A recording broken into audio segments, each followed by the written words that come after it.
Good afternoon, everybody. Thank you for joining us, and apologies for the slightly late start. We've been having some technical difficulties which may recur over the course of today's briefing, so if that's the case, my apologies in advance.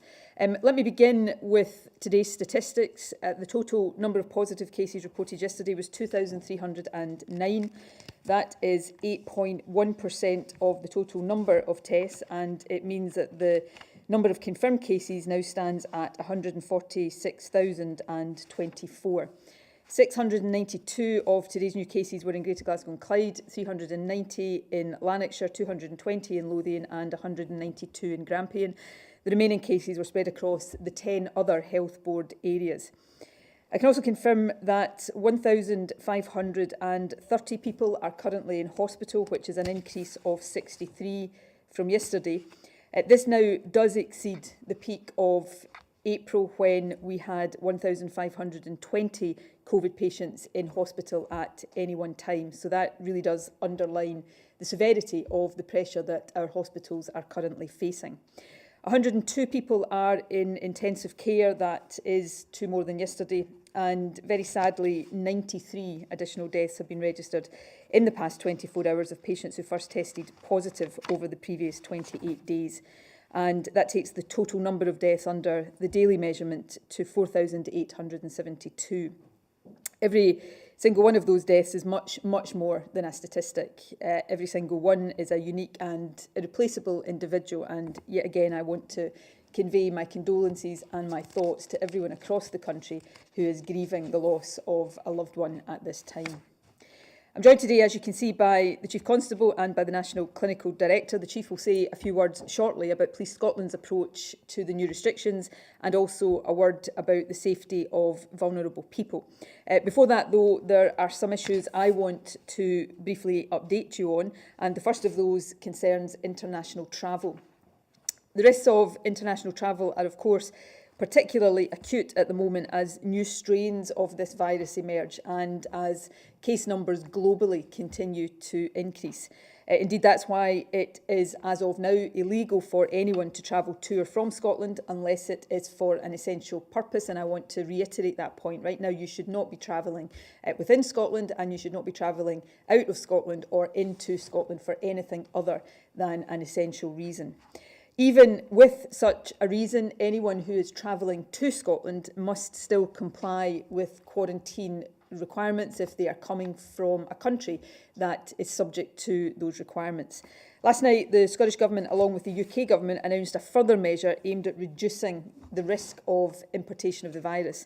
People travelling to Scotland from overseas will be required to present a negative COVID test result before they embark upon their journey. We are currently working with other parts of the UK to confirm the exact start date for this new requirement, but it is likely to be from the end of next week, and we'll set out that and further details as soon as possible.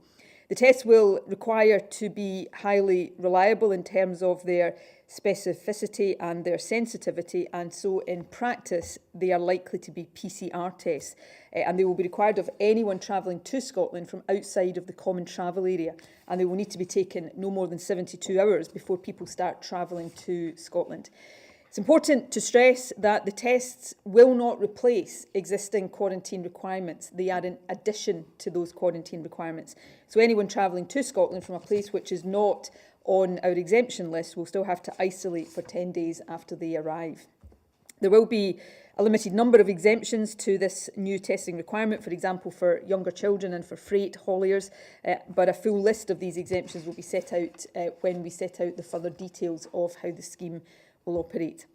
In addition, we also announced last night a number of changes to the list of countries that are subject to the quarantine requirements. This includes extending the extra restrictions on travel from South Africa to a number of other countries in the region. These restrictions will remain in place as we await findings of further analysis from UK and South African scientists on the impact of the new variant that has been identified there. And again, the full details of countries affected and also of the new restrictions can be found on our website.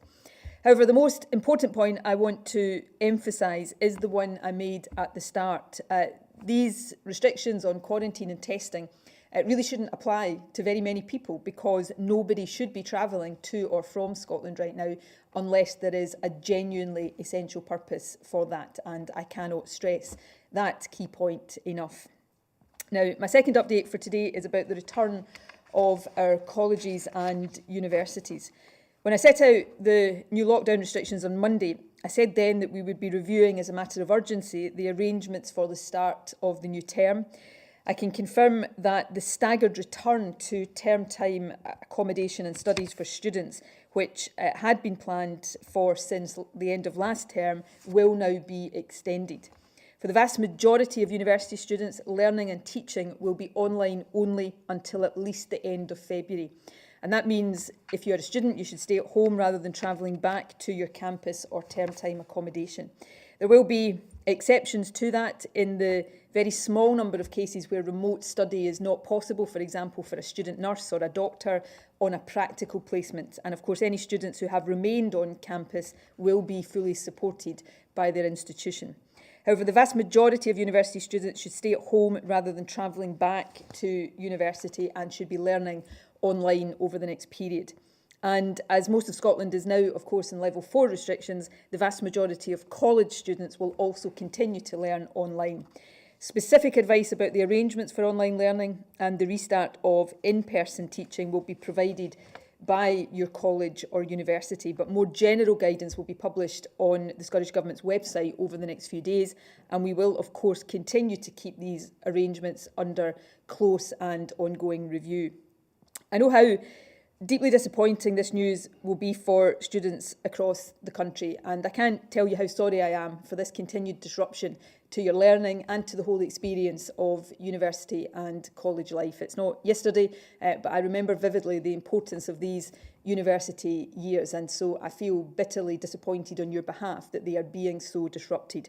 But let me assure you that these decisions are not ones we take lightly. They are in the interest of keeping you safe and keeping the country as a whole as safe as possible. So thank you for your understanding and cooperation. The third point I want to make is one that I know the Chief Constable will also touch on in his remarks, and that's about the impact of the pandemic on victims of domestic abuse. We know that during a period of lockdown, there's a very real risk that those who are already experiencing domestic abuse will feel especially isolated and vulnerable. So I want to take this opportunity to emphasise a few really important points. Firstly, the lockdown restrictions do not prevent you from leaving your home if you are escaping domestic abuse or if you're taking other measures to protect yourself. Secondly, Police Scotland will respond to every report of domestic abuse, and they are continuing, as I'm sure you'll hear from the Chief Constable, to treat this issue as a priority. And finally, please remember there is other help available. Over the past year, the Scottish Government has provided additional funding for support organisations such as Scottish Women's Aid and Rape Crisis Scotland.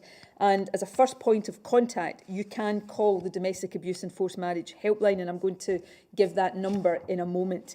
The helpline remains fully operational 24 hours a day, 7 days a week. So if you need help, you can email or web chat through the website, or you can call 0800 027 1234. That's 0800 027 1234. Fundamentally, it's unacceptable that for some people home is not the place of safety it should be. So for anyone who is experiencing domestic abuse, I want you to know that services are still open and urge you to seek help. Now, before I conclude, let me just remind you that a number of restrictions that were announced earlier in the week have come into force today. Sadly and hugely regrettably, places of worship are now closed except for the purposes of broadcasting a service or conducting a funeral or wedding, although these too are subject to restrictions. And a number of non-essential services are also now closed. These include snow sports centres, showrooms of larger retailers and clinics offering cosmetic and aesthetic procedures. As I indicated yesterday, we are reviewing whether any further restrictions are necessary to maximise the effect of this lockdown. But to be clear, the country is now in lockdown. Every single one of us must play our part in slowing down the spread of this virus, reducing the number of people who get infected, while the vaccination programme starts to have an impact. And the best way of doing that is to stick to the new lockdown rules. Please stay at home. Only leave your home for essential purposes, caring responsibilities, essential shopping and exercise. Outdoors, you can only meet with one other person from one other household at a time in groups of no more than 2. Work from home if you possibly can. That's now the law. And a message again to employers. If your staff were working from home in the lockdown last spring, they should be working from home now. And please make sure that they are enabled to do so. And finally, if you are out and about, remember facts. Remember to wear face coverings. If you are, for example, out doing essential shopping, avoid anywhere that is busy, clean your hands and clean surfaces regularly. Use 2-metre distancing if you are talking outdoors to someone from another household, and self-isolate and get tested if you have symptoms. On any occasion when we're outside our homes, these measures are still effective to break the chains of transmission of this virus. But fundamentally, the best means right now of protecting ourselves and those we love is not to go out unless we have an essential reason to do that. Staying at home is how we stay safe and protect our loved ones and our communities, and give the country time to get the vaccination programme motoring in the way that we intend it to do. So please stay at home, protect the NHS and save lives. That's the fundamental message I am asking everybody to heed and help us spread to everyone across the country. Thank you again to everyone for listening and for your cooperation and sacrifice. I'll now hand over to the Chief Constable before I and Jason take questions as normal. Chief. Thank you, First Minister. Good afternoon. As the First Minister has outlined, and as all of us are now aware, vaccination now provides us with a route out of this pandemic. However, cases are rising steeply and rapidly, and everyone must continue to do the right thing. Collectively, we all play our part to protect life. Right now, that means one key thing: staying at home, unless being outside of your home is for an essential purpose. This is a critical time in the country's response to the pandemic. To support the public health imperative, as Chief Constable, I will maximise policing's visible presence in our communities and on our roads. I'll do that to help people, to offer reassurance, but also to act as a deterrent to those who may be thinking of breaching restrictions. Although the restrictions have changed again, and they're very strict, as they have done often, and indeed at times quickly, the approach of Police Scotland will not change. Our response has been and will remain proportionate, reasonable and fair, underpinned, of course, by the principle of consent, from which we draw our legitimacy. Officers and staff overwhelmingly discharge these new responsibilities and duties with compassion, common sense, explaining the rules, helping people to do the right thing. But be assured, be very, very clear, where officers encounter willful and blatant offences, we will continue to act decisively to enforce the law as the public would expect. Since the pandemic commenced back in March, officers across Scotland have had over 100,000 interactions with their fellow members of the public regarding coronavirus compliance.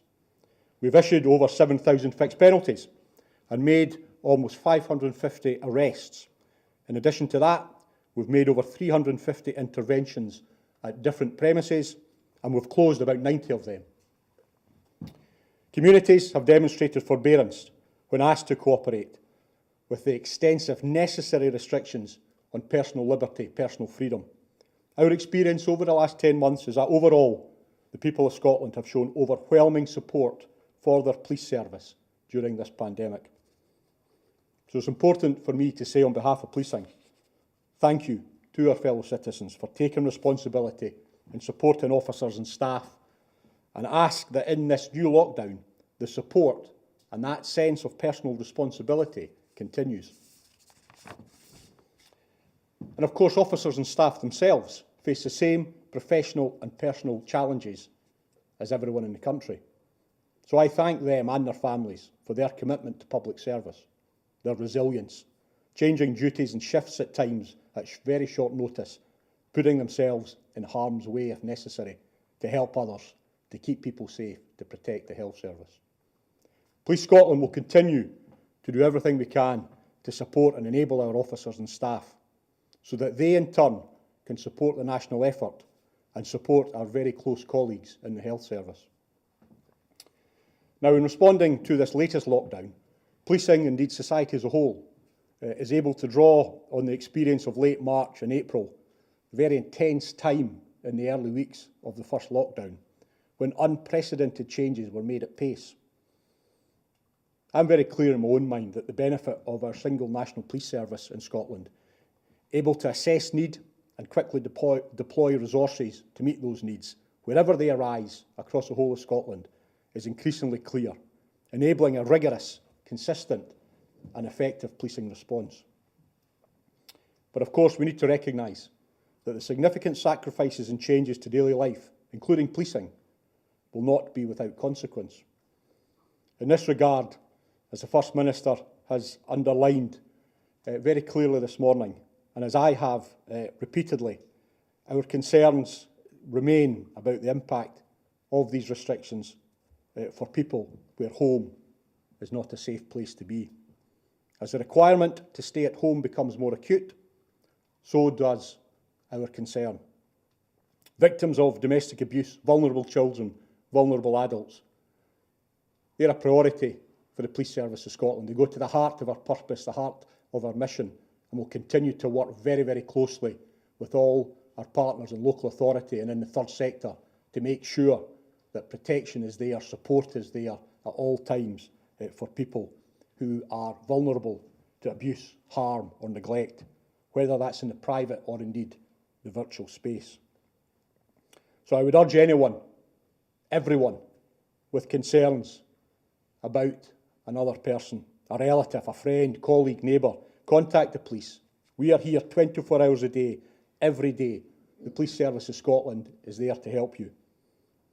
As we now enter another difficult period of lockdown, my priority, as always, remains the safety and well-being of everyone in Scotland. Policing is committed to supporting and ensuring everyone sticks to the rules to prevent the terrible harm and death that can arise from this virus. Please take care of yourselves and take care of each other. Thank you. Many thanks, Chief Constable. We'll now go to questions from journalists. Let me just repeat what I said at the start. We have been having some technical issues this morning with the links to journalists, so hopefully they'll all be able to join us and ask their questions, but if there are problems, we'll navigate our way through them as we go. But firstly, today, Andrew Kerr from the BBC. Thank you, First Minister. John Swinney was saying this morning that more people are moving around now than during the spring lockdown. Do you feel people are obeying the instructions, and where are further restrictions perhaps needed? To the Chief, is a new approach indeed needed? And just finally, tomorrow, hundreds of untested football players will travel up and down the country to play in the second round of the Scottish Cup. Should this be allowed to go ahead, and is it a risk? Thank you. OK, of course, there'll be no spectators in football, but I'll hand over maybe to Jason on the football point, as he's been closely involved in discussions with the footballing authorities, and I'll ask the Chief to address the question to him. Very briefly from me and John Swinney's remarks this morning, I think anecdotally there is a sense that people perhaps are still moving around a little bit more than was the case before in the first lockdown, and I've sort of reflected on that once or twice already this week. That said, it can sometimes take a few days for people's working arrangements to change. We're looking quite closely at traffic flows. First week in January is perhaps not the best time to be comparing, this week's traffic flows to last week's, because of course we had holidays last week. So there's a bit of uncertainty right now, but and we'll be considering that over the next few days and considering whether any other restrictions are required, just to make sure that this lockdown is effective as it needs to be, because it needs to be effective. I have spoken previously this week about the kind of areas that we're looking at. For example, do we need to restrict services like click and collect a bit more? Not suggesting that we would stop people doing that for essential services like food, but for non-essential shopping, do we need to restrict takeaway services a little bit more so there are fewer places staying open? Non-essential construction, for example, is another area that we're looking at. And also, are we getting the message across loudly and clearly enough? And do we think that it is being heeded enough that people should be working from home and that employers should be facilitating home working as far as possible. So these are the areas we are considering. We haven't reached decisions yet, and my message to everybody is please respect this lockdown with the same seriousness you did last March, April, because it is as serious now. Indeed, you could argue that with the faster spreading strain of the virus, it is even more important that we all respect the lockdown. So that is a message to individuals: stay at home unless your reason for being out of your house is genuinely essential. And secondly, to employers, if you had staff working at home last spring and you're asking them to come in right now, you shouldn't be. You should be asking yourself why that is the case. Instead, you should be facilitating home working. I'm sorry if that sounds pretty harsh, but that reflects the severity of the situation we face right now. If we feel we need to put any more of that on a legal, regulatory footing, we will do so, because we cannot afford to have restrictions in place right now that are not operating effectively enough to stem the flow of this virus. I'll ask Chief Constable if he wants to add anything to that before asking Jason to say a word about football. Thanks, First Minister. Thanks, Andrew. What I would say about the approach of policing in Scotland is that we've been consistent from the outset. It's not a matter of whether we've got a light touch or whether it's heavy-handed. What I've looked for is proportionality and consistency. So I think in the early days you've seen some instances in other parts of the United Kingdom where there was almost a knee-jerk in terms of enforcement. And then there was a backing off, potentially, and now we hear language of we need to up our enforcement. Actually, in Scotland, we've been consistent.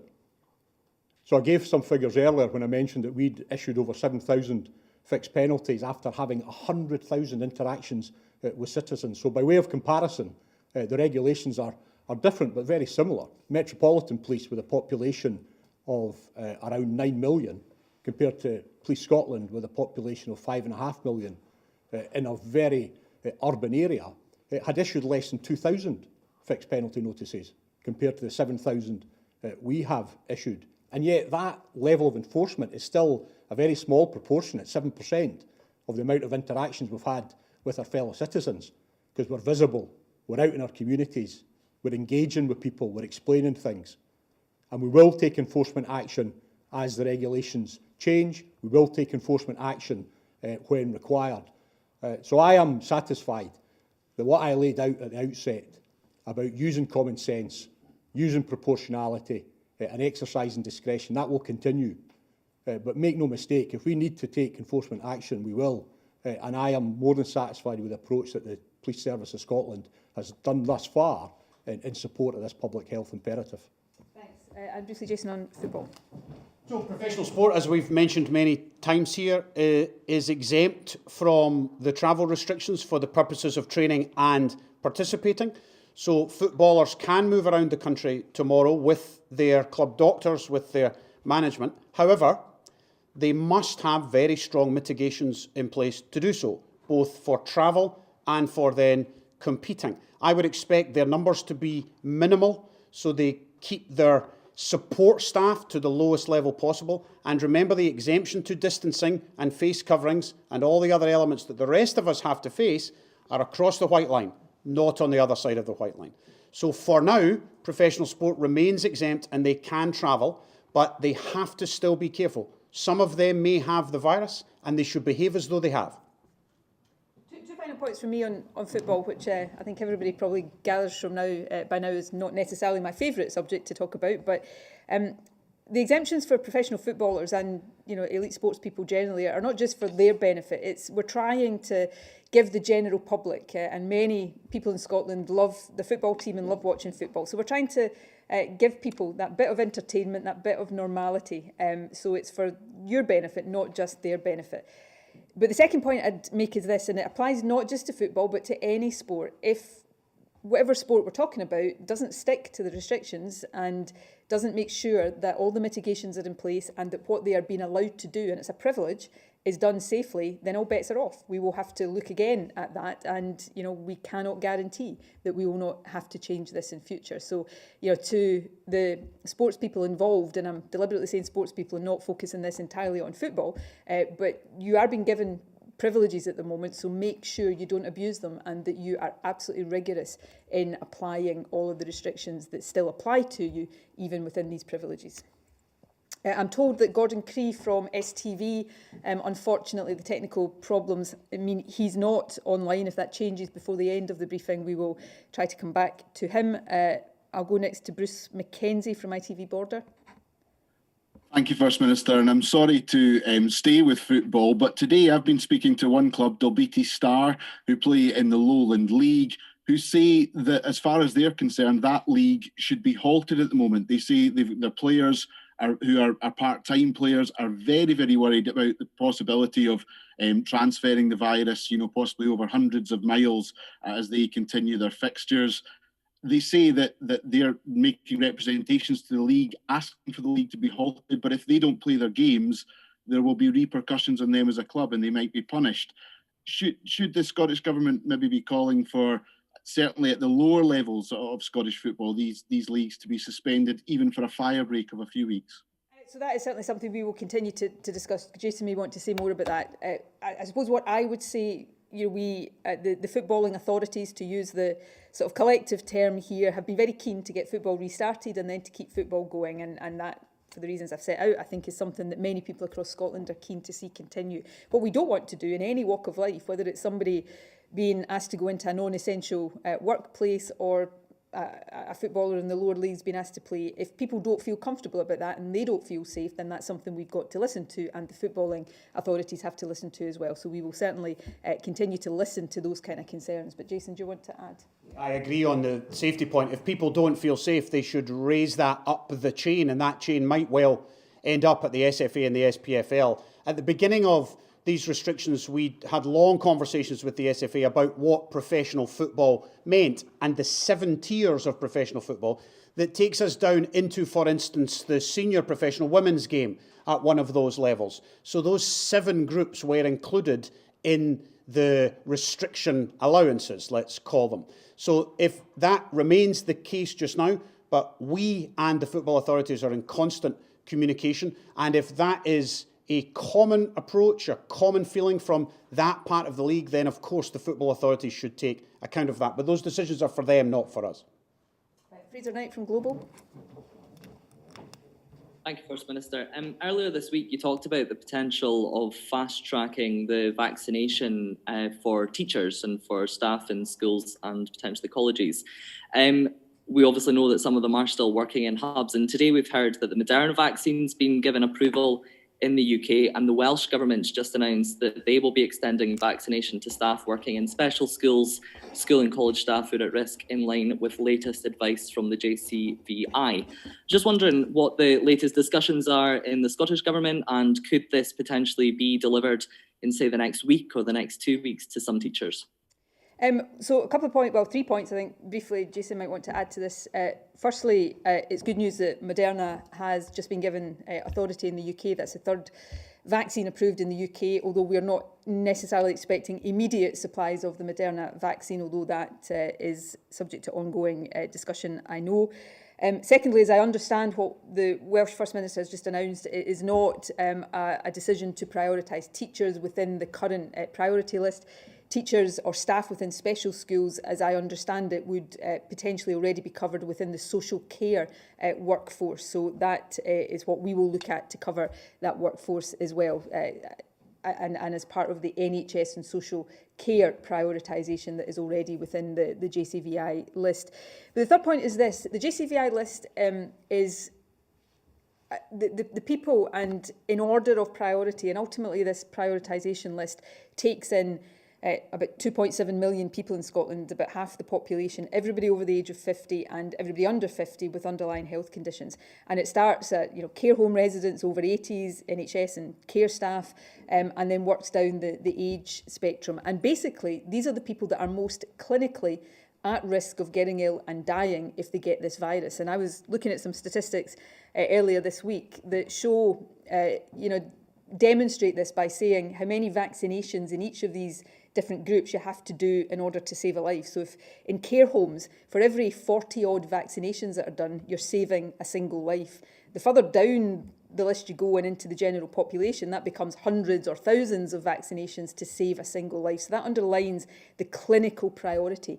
It would be unethical to divert doses of the vaccine from those most clinically at risk into any other group at the moment. But what I said earlier in the week, which is what we're doing, is once we have done the JCVI list, or if we get more supplies than we are expecting, how soon can we start to prioritise teachers as we consider the wider vaccination programme. So we are continuing to discuss that, to consider that, and want to get to that position as quickly as possible. But it would not be ethical to take vaccine from somebody who was at very high clinical risk of dying or becoming very ill to somebody else who is much healthier and at less risk, whether they are whatever profession they happen to be in. So these are the considerations that the JCVI advice is based on, and it's important that we take that advice. Scottish Government has never departed from JCVI advice. In England, that advice is statutory, but we treat it almost as if it is. I don't know, Jason, whether you want to add to that briefly. Only that the Welsh position is as you outlined. The Welsh are not departing from JCVI advice, they are following it.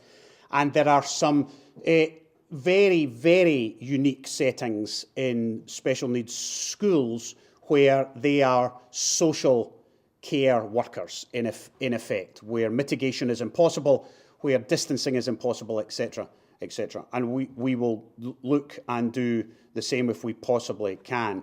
The other point is that on the 8th of January, the JCV advice is to save lives using that age-related table. As we get hundreds of thousands of people vaccinated, that begins to change the equation, because that's about population protection. Just now, this is all about individual protection for people, and that's why the JCVI have told us to do this. And very finally, we will get a lot of teachers during the priority process. So a lot of teachers are over 50, a lot of teachers were shielding, and a lot of teachers have pre-existing conditions. So as we go down, we will capture a lot of the school staff and early learning staff. Neil Pooran from PA. On that, does that mean then if teachers are fast-tracked, or as potentially as you were saying, that they would have to wait until we've gone through all of the kind of phases of the JCVI list that essentially be at the bottom of that before the general population? What we said is the JCVI list has to be the priority for the reasons we've just set out, because if we don't do them as a priority, we are leaving people, when we've got the alternative, at greater risk of dying. But if you're a teacher who's over 50, if you're a teacher who has an underlying health condition, you are in that list, and it would be wrong not to give you that priority. But if we're to take, say we were to put any professional group, I don't want to focus this on just on teachers, any professional group above one of the JCVI priority, what we'd effectively be doing is taking doses of vaccine from older, frailer, sicker people who might die if they get this virus, and potentially giving those vaccines earlier to young, fit, healthy people who, if they get the virus, I'm not saying it is nothing to worry about. You've heard me say many times that nobody should be complacent about this virus, but people who are at a much lower risk of becoming ill and dying. So that's why this clinical advice is as it is. But I want to, as quickly as possible, vaccinate the whole population. And as we get to a point where we are getting beyond the clinical priority groups into the wider population, yes, groups like teachers are definitely what we want to try to bring forward as much as possible. And that's the sort of consideration that I indicated we would be having earlier in the week, and that's ongoing. Neil Pooran from PA. Thanks, First Minister. On the requirement for international travellers to have a negative test result before they arrive, can I ask why this requirement wasn't introduced earlier, given that we've known for some months now how important the role of travel is in spreading the virus? I think some other European countries have already had a requirement for a negative test pre-flight for a while now. And also, after the travellers arrive, can I check if every traveller will be contacted by the authorities to ensure that they're sticking to the quarantine requirements? Well, the reason, I mean, you can argue we should, on all sorts of things that we're doing now, we should have done it earlier, and that's perfectly legitimate. And in some of these instances, there will be a good argument that we should perhaps have done certain things earlier than we're doing it. But we are where we are. We have relied on quarantine previously, and the arrangements around quarantine where everybody gets an email, and then there will be a percentage of those people followed up by Public Health Scotland with the ability of enforcement action if that is necessary, that will continue. The other thing about pre-departure testing is we've been very keen to do these things on a four-nation basis, because it will be border force that, of course, it has to check those coming into the country in terms of have they had the required tests. So this will be a system that works. People will have to show the evidence of their test before they start their journey. So, you know, air carriers will have a role to play here, but then coming into the country, it will be border force that is doing the checks. Border force, of course, is reserved, and therefore I think it is positive that we are now moving forward on a proposal like this on a four nations basis. Derek Keeley from the Courier.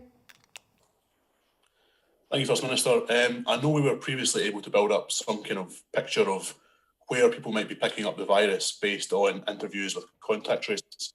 With rising cases to above 2,000 a day, 2,000 each day now, is there any kind of picture yet of how and where that increased transmission is taking place? And if I may, Boris Johnson has promised to vaccinate the 4 top priority groups by February 15th. I wanted to clarify, because I've seen some confusion over this. Do you expect those 4 groups to be vaccinated by the same date in Scotland as well? Well, I've covered this already this week. If we have the supplies to do it, then yes, we will want to do that as quickly as possible and within these kind of timescales. But I'm not going to stand here and give, I said yesterday, that the over 80s will be done over the next 4 weeks. We're almost through care homes, well over half the way through care homes, and that's rising all the time. But I'm not going to stand here and give hard and fast commitments before I am sure we have the supply assurances. I later today have got a session with our vaccine team in here to get the up-to-date information on supply, on the arrangements in place. So we will give commitments as soon as we feel we are able to give them with the certainty they require. But we absolutely want to get everybody on that list vaccinated as quickly as possible. I'll hand over to Jason briefly on your first question. Look, when you've got low prevalence and you're dealing with outbreaks and flare-ups, then that picture of where are these flare-ups happening, where are the outbreaks, so that you can look to see whether there are any mitigations. The contact tracing team still do that, so Jason may be able to give a bit more on that just now. But when you've got higher prevalence, then the virus is circulating more generally. So literally right now, this virus will spread wherever people are coming together. So in a sense, it doesn't really matter right now where that is. It will spread when people come together, which is why we are back at a situation where the advice is very, very stringent and very tough. Stay at home unless you have an essential purpose to be out. And that's because that level of community transmission right now is as high as it is, and we need to stop it increasing and then get it down. The tricky thing here, as we've talked many times here, is the question that contact tracers ask is, where were you 48 hours before you first developed symptoms? So it's about location. You can't tell that's where they got it or where it was passed on. It's just about activity during that 48-hour period to try and give us some understanding of where the risk is. And you won't be surprised that in the last 7 days, that is shops, houses, and visiting friends or family, some of which will be for essential reasons, some of perhaps might not be for essential reasons, hence the reason we've introduced a stay-at-home law.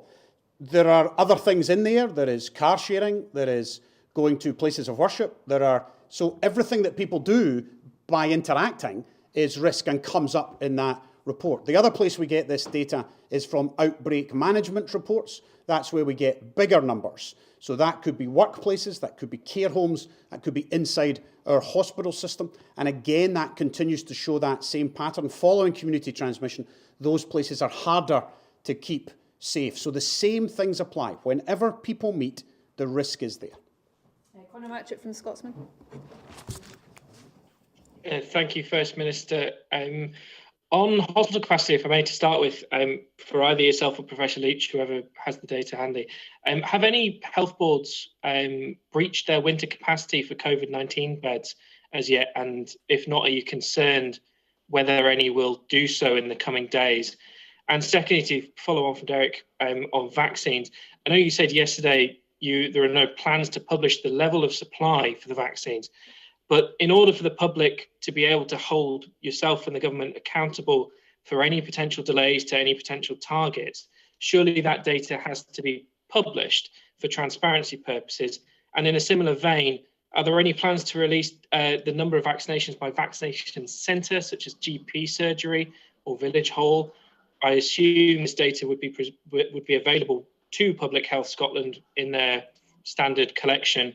So I'm just wondering whether or not that would be published like neighbourhood COVID-19 cases are. Undoubtedly, I'm not going to go over all of the explanations I gave yesterday on this because I went into some detail yesterday. Undoubtedly, just as if you cast your mind back to the start of the pandemic, there's stuff we publish now that we didn't publish at the start. There's stuff we published at the start that we now publish on a much more granular basis. So just in the last couple of days, Public Health Scotland have given more information that allows case numbers to be broken down at a much more regional basis. So just because we start off on a certain level doesn't mean we don't build up overall. There will be some good reasons why certain information shouldn't be published on a daily basis for all sorts of reasons, and I gave some of that yesterday. And to be frank, I mean, you say, well, surely Public Health Scotland gathers it. For Public Health Scotland to hold any information, it has to gather it from the people doing the particular activity. And that is something that then takes those people away from the activity that they're doing to gather and feed in the information. Information is really important. Transparency and reporting is really important. But as the person in overall charge of making sure this response is doing everything it has to do, we have judgments to make. I have judgments to make about the number of hours in every given day that we're asking people to gather data and report data versus what we're expecting them to do. So we will continue to try to reach those judgments properly. We'll start with daily reporting of vaccination next week. The weekly reports will become much more detailed, and then we'll no doubt build on that from there as the programme gets up and running. And forgive me, your first question was on hospital capacity. I'll hand over to Jason. So if you look back earlier this week, you had Greater Glasgow and Clyde managing patients across their different hospital sites. That is not, by any stretch of the imagination, unheard of at times of winter pressure. So they have managed to do that. They haven't run out of beds. No health board has run out of beds in that way, but they are all, nationally we have hospital occupancy with COVID patients above the April peak. There are some health boards that have been above that peak for some considerable time, and many health boards now are operating at a very high level of occupancy, which is an indication of the pressure that they're under. But Jason, do you want to say any more? Yeah, so we haven't run out of beds, so people should be reassured that the health service remains open and available to you. If you have a stroke or a heart attack, we are there for you, and if you have COVID, we are there for you. But for planning purposes, we have to, of course, think with the health boards, how many beds should we reserve for COVID? And that changes over time, but it has a cost, because if we reserve the beds for COVID and fill them with COVID cases, it may mean elective surgery, planned surgery stopping. And we are having to do more and more for COVID and therefore stopping some elective surgery. Dumfries and Galloway, just in the last few days, has begun to reach what looks like a point at which they would have to stop doing more elective surgery than they would otherwise want to. So we have capacity, but as the First Minister says, that capacity sometimes needs moved around the country, moved around health boards, and we will continue to do that as the winter goes on. Tom Martin from the Express. Hi, thank you, First Minister. Today's daily fatality figures are the highest we've seen of the pandemic so far, sadly. How prepared should the public be to see the situation get worse before it gets any better? And second, if I may just briefly return to the pre-departure testing. You mentioned it was likely to be PCR tests you would be looking for. Is that going to be the same standard amongst all the home four nations when this is brought in? And what sort of work's underway to sort of guarantee international standards?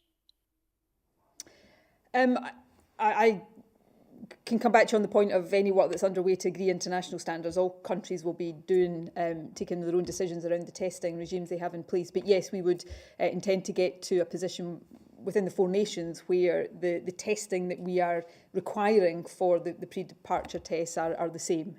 And they need to be highly specific and highly sensitive, and that is PCR testing. There are some debates around certain other type of tests that may or may not meet these criteria, and those considerations are ongoing.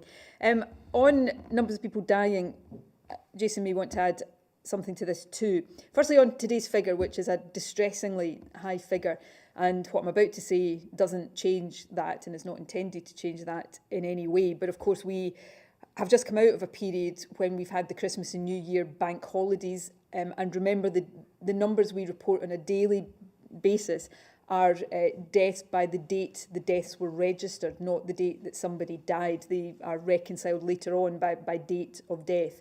So the high figure that we've seen today will undoubtedly include some people who died over the Christmas and New Year period, and the delay in registration because of the bank holidays means that their deaths are only being reported today. So that is not, just to be clear, it's not more than 90 people who died yesterday. It will be the 90 more than 90 people who have died over a period of time. That doesn't change the fact that they are all individuals who have died, and they have died as a result of COVID, and it is deeply distressing.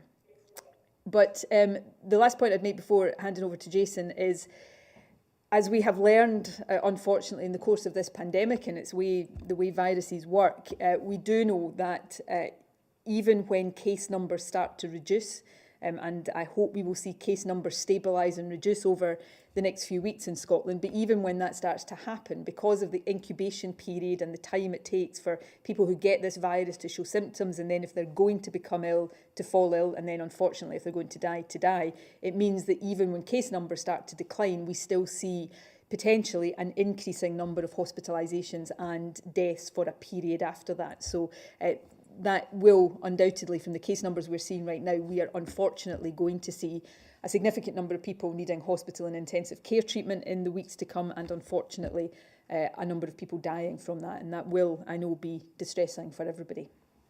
Yeah, so I completely agree. The deaths today is an astonishingly difficult number to both read out and to apprehend and to comprehend.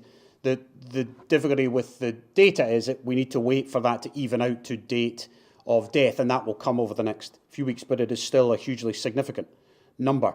This is 2 weeks exactly since Christmas Day today, so we probably have most of the positive cases from interaction on that day, although these people probably got symptoms a few days ago and tested a couple of days ago and then reported today. So we're not completely out of the Christmas Day numbers. But remember, Christmas Day interaction is not the only problem.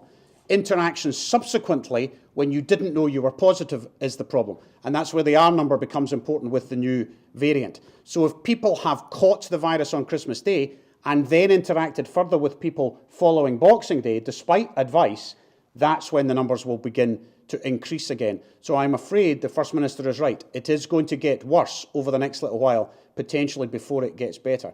2,300 cases today, 2,300 cases odd tomorrow. In 10 days' time, that will be hospitalisations. In 3 weeks, 2 to 3 weeks' time, that will unfortunately show in the mortality figures. Okay, I have an indication that the next two journalists on my list have, I'm afraid, fallen victim to the technical challenges. That is Tom Gordon from the Herald and Michael Blackley from the Daily Mail. I'm going to, at the end of these questions, come back and see whether any of these journalists that we've not been able to go to have managed to connect. I'm seeing Michael Blackley on the screen in front of me now. So Tom Gordon, apologies, I'm not going to come to you just now, but we'll come back and see if you're on later. But I do see Michael Blackley on the screen, so I'm going to check whether he can make himself heard. Michael? Thank you, yeah. A few technological problems. Can you hear me okay? Yep. Yeah, so I just wanted to check with you regarding, I've had some contact from a district nurse who raises concerns about the fact that they're seeing increasing numbers of patients now, but yet they're not being treated in the same way as frontline NHS hospital workers in terms of getting the vaccine. So could you provide a bit of clarity on when district nurses will be able to receive the vaccine, given that they are seeing a lot of vulnerable people in their homes? And also, could I check with the Chief Constable, do you think that your frontline officers should be a priority group and get earlier access to the vaccine? Okay, I'll hand over to Jason in a second and then to the Chief Constable. All NHS staff are in the priority group for vaccination, and we are well through that. I think getting close to halfway through the NHS workforce and social care workforce. So district nurses will be included in that, but I'll hand over to Jason, who will say a bit more about the prioritisation within that. And I'll then hand over to the Chief Constable. The only point I would make on that is all my comments about the importance of the JCVI clinical prioritisation stand, but so do my comments about teachers in relation to police officers. Any police officers who are over 50 or who have underlying health conditions will be in the clinical priority list as set by the JCVI. But firstly, Jason. Very quickly, district nurses are in that first priority list of all health and social care workers. Remember, Pfizer was a slightly complex vaccine to give out, and therefore was easier when you had hospital staff all in the one place and we could use it from the freezers. Slightly more difficult with that more disparate community for district nurses, but you haven't been forgotten. You will be vaccinated in that first priority group, made easier now by the AstraZeneca vaccine. Chief. Thanks, First Minister. Michael, thank you. There is lots of concern within the ranks and within the service, police officers, police staff, as you might imagine, alluded to earlier, that they are people with families as well. But I do think it's really, really important for us all to understand the clinical advice that the First Minister and Professor Leitch have outlined today. The major purpose of vaccination is to get the biggest return for that, protect the most vulnerable. We've been discussing the concerns of policing with officials, with ministers within the Scottish Government, with colleagues in the health service, and I think it is on all fours with teachers. We need to realise that there's a recognition of the need and the anxiety within policing, but actually vaccination has to go where the clinical advice and the clinical guidance leads.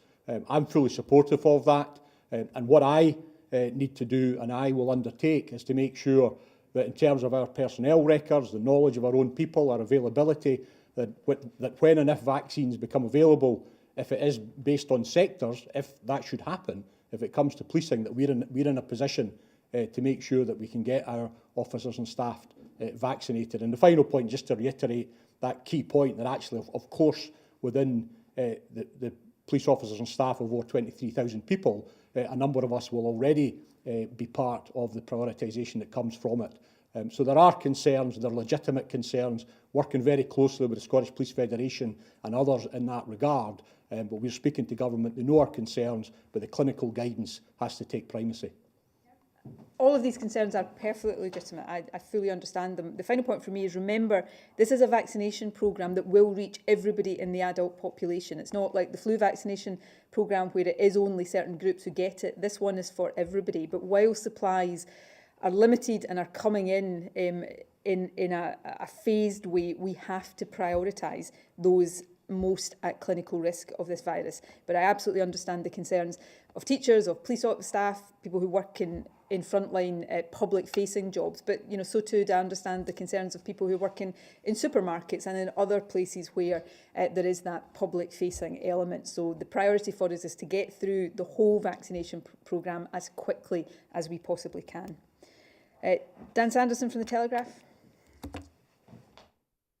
Thanks, First Minister. Just to follow up on that, on the vaccine rollout, can you confirm whether you're looking at a sort of 24/7 delivery of the vaccine when supplies allow? I know there was some concern in England that vaccines weren't going to be delivered to hospitals on a Sunday, so I just wondered whether we might see similar issues here.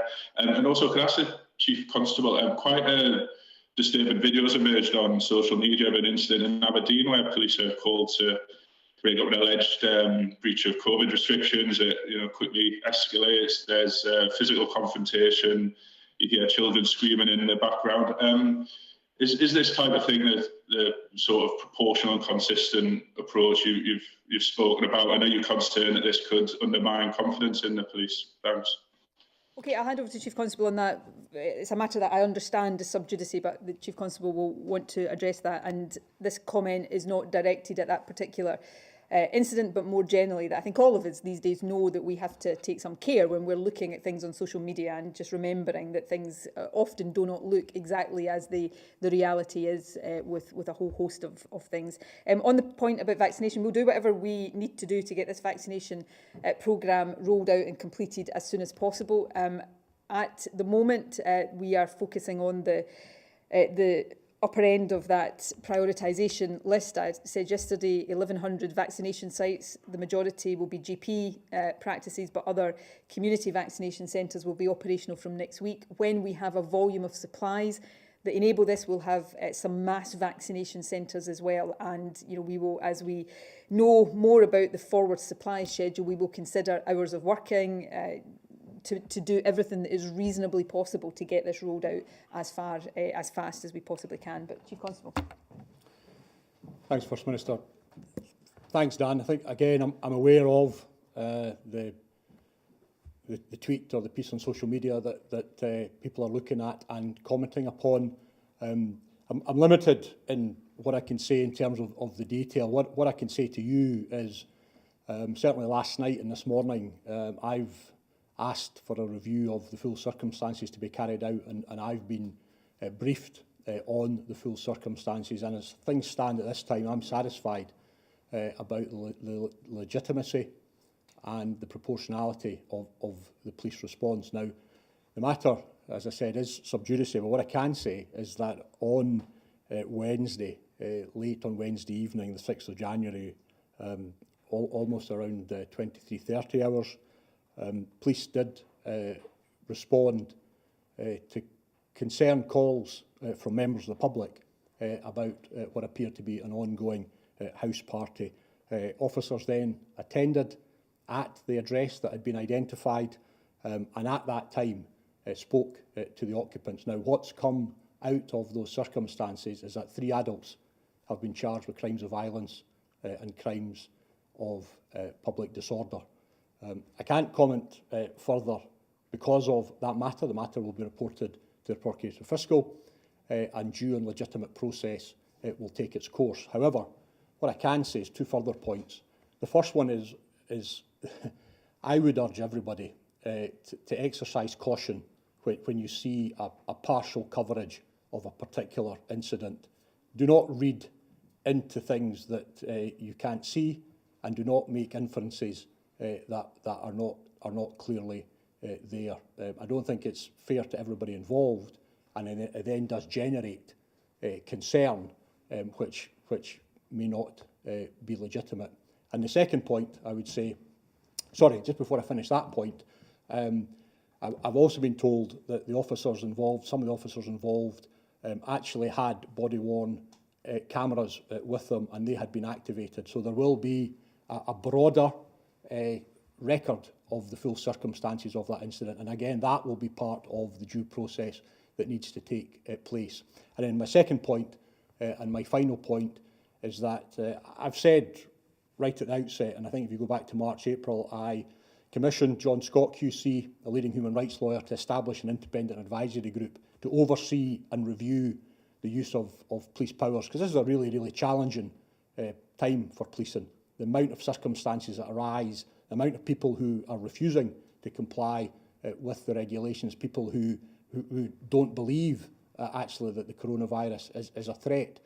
So as a result of that, John Scott has a highly prestigious group of individuals who will review circumstances, review our approach, and when need be, review specific cases. So I have asked John Scott QC and his independent advisory group to review the circumstances of the incident in Aberdeen to provide that independent oversight, as well as the report that has gone to the Crown. Thank you, Constable. Dan Bevers from The Sun. Thank you, First Minister. Good afternoon. You've highlighted today that the numbers in hospital with COVID now exceed the April peak, but as we know, there are also not insignificant rates of people catching the virus in hospitals, nosocomial infections, with nearly 200 in the last week that we have data for. Do you have any idea how many of these 1,530 people, I think it was, in hospital you mentioned today, who were already in hospital when they caught COVID? And is there an argument for splitting those figures? And just to the National Clinical Director, I just want to pick up on something you said to the COVID committee this morning. You said the guidance that the 2 vaccine doses should be from the same manufacturer will remain in place for now, but could change in future pending trials. Can you tell us a bit more about what those trials underway are doing? And can you understand, given the change to dosing guidance we've seen already, why talk of a further change like this might make some people uneasy. Thank you. I'll hand over to Jason on the second point. On the first point, and Jason, we want to say something on the first point as well. And my apologies if I've misunderstood your question and the answer I'm about to give. But we publish every week. In fact, the Sun, I think, did quite a big feature on this week's report earlier in the week.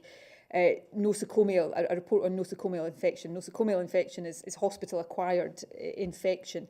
And in that, the total numbers of people in hospital with COVID, it is broken down into the cases where it is thought it was definitely acquired in hospital, cases where it is assumed or thought likely that it was acquired in hospital, but it can't be definitely established, and then cases where patients have had COVID in hospital, but the likelihood is that they brought it into the hospital because they had acquired it in the community. So if your question is, can we break that down, that is broken down. There's a bit of a time lag on these statistics because of the work that has to be done to effectively establish which category these cases go into. Nosocomial infection is something that everybody associated with the health service takes incredibly seriously, and that's not just something that arises out of COVID. As I frequently reflect on, spent many years as health secretary, and at that time, infections like C. difficile and MRSA were of huge concern. So infection prevention and control is a significant priority in hospitals at any time, and obviously with a virus of this nature now circulating particularly so. I think the report that your newspaper did this week was that in this phase of the virus so far, there have been a higher number of patients, either definite or probable hospital onset of COVID, than was the case in the first wave. That is true in terms of absolute numbers, but as a proportion of overall cases looked at, it's actually still a smaller proportion. But any person that gets an infection in hospital is something that is deeply regrettable, and those working in hospitals try very hard to minimise. But as is the case in care homes and hospitals, in any institution, the level of infections we see in our hospitals will to some extent be reflective of the overall community transmission, which is why in so much of these discussions, what it comes back to is the need, the collective need we all have to get community transmission down as far as possible. I'll hand over to Jason to see if there's anything he wants to add on that, but also to answer the question specifically to him. Let me start by thanking the army of infection control nurses and doctors around the country who every day are fighting to get that number as low as they possibly can in a really, really difficult environment with large numbers of community transmission cases. We have proportionately reduced that number compared to what is happening outside, and the biggest risk, people should be under no illusion, your biggest risk is catching this virus outside when you interact with other people.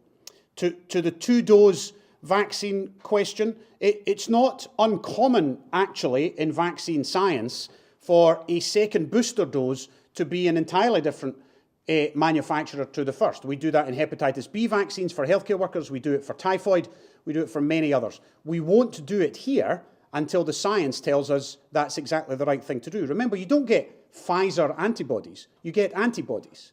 And we just need to check whether those antibodies continue with the second injection at the same level as they would if you'd got that. And that's what the research is doing. Quite simply, some people who volunteer will get Pfizer first, AstraZeneca second. Some people will get AstraZeneca first, Pfizer second. And they will check antibody levels over time to see what happens. It's as straightforward as that. But vaccine science quite often doesn't care about the company, it cares about the antibodies. Mark McLaughlin for the Times.